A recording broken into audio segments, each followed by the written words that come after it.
This is the first video of chapter 10, and chapter 10 is called Forces and Motion. So obviously this chapter is all about objects that have forces acting upon them. And so we're going to be looking at Newton's first, second and third laws, which all involve objects with forces acting upon them and the resultant motion that these forces cause.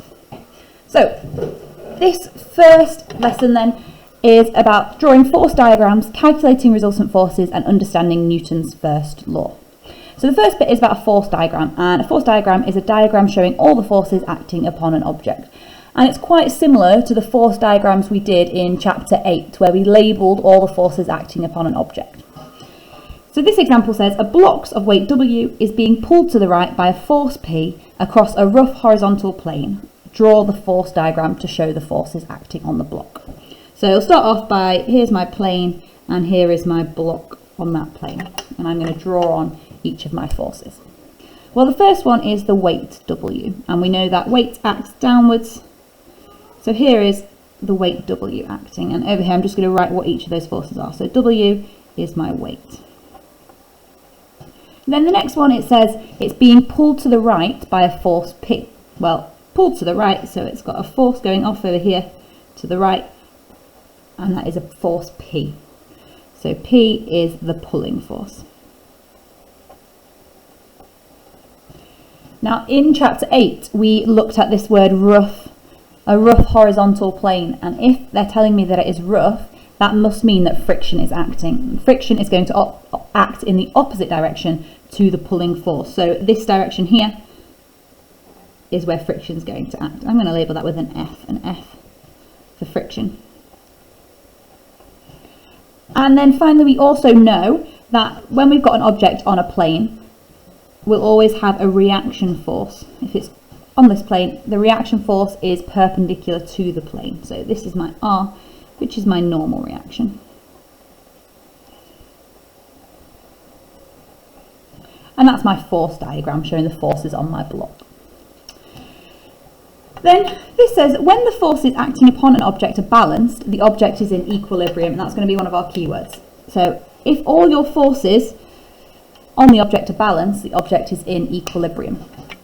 And Newton's first law relates to this idea of equilibrium. It says that an object at rest will stay at rest, or an object moving at a constant velocity will carry on with a constant velocity unless an unbalanced force acts. So if all the forces are balanced and your object's at rest, then it will just stay at rest. If all the forces are balanced and it's moving, it will just carry on moving as it is. So let's think about that in terms of if we've got a car going along a road. So here is my car moving along some road. Not the best drawn car, but you get the idea. Should also be touching the road, really. There we go. Moving along the road.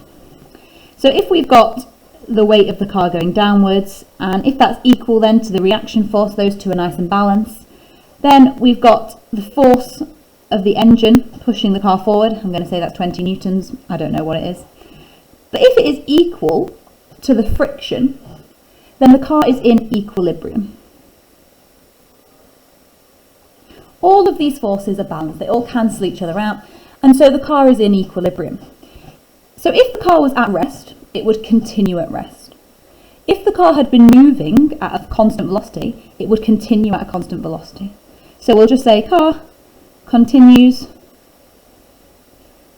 at the constant velocity.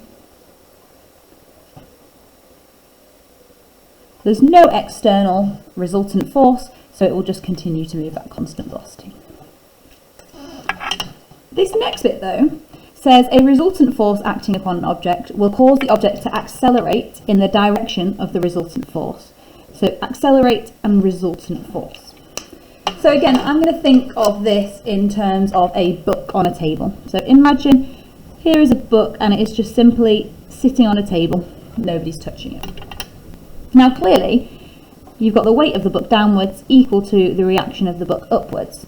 And that's in equilibrium. Yeah? There's no resultant force. Those two are cancelling each other out. The book is just staying there, sat on the table. However, if somebody came along and they started pushing the book or pulling the book along the table, we now have a resultant force. And we've got a resultant force to the right. So if I've got a resultant force to the right, there's no friction cancelling it out, it's just that resultant force to the right, then the book will accelerate to the right. Oh, I've spelled that wrong.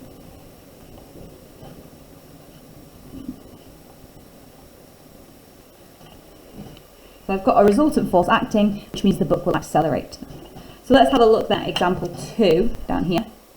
I've got this particle and it's got some forces acting on it. So we've not really given any context about this, but it doesn't really matter. Here's my particle. I've got 10 newtons downwards, 30 newtons upwards, 20 newtons to the right and 20 newtons to the left.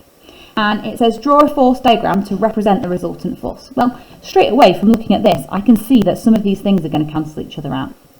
So what I'm going to do, and this is a really good way to set it up, so if you're doing questions similar to this one, do try and set them out as I am. First, I am going to resolve horizontally to the right. I'm writing resolving to the right. That is how I've set it out, resolving to the right. If I take the right as being positive, I'm looking at any horizontal forces that are acting. Well, here I've got 20 newtons acting to the right. So that's 20 newtons to the right. And I want to add on any more forces I've got that are going towards the right. Well, this one is acting to the left. So instead of adding on 20, I need to take away 20 because it's acting to the left and I care about things that are going to the right as positive. Clearly, 20 take away 20 is going to be 0 newtons. So the resultant horizontal force is just 0. And to be honest, we could probably see that straight away. They were going to cancel each other out. Now I'm going to resolve upwards, resolving in the vertical direction, looking at the forces that are going upwards. Well, up here, I've clearly got a 30 newtons upwards. I'm going to add on any more upwards forces that I've got. I've got this 10 newtons downwards, so instead of adding on 10, I'll be taking away 10 because it's going down. It gives me 20 newtons as my resultant force. So if I want to draw the resultant force diagram, here's a particle, and I've just got one force acting upon it, which is 20 newtons upwards. That's my final answer. My force diagram to represent the resultant force. Part B then says, describe the motion of the particle. Well, we just got told that a resultant force acting on an object causes the object to accelerate in the same direction as the resultant force. So here, I found out that I've got a resultant force of 20 newtons upwards, so the particle will accelerate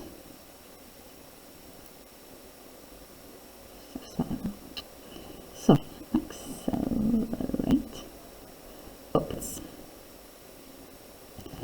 So because I've got a resultant force upwards, the particle will accelerate upwards.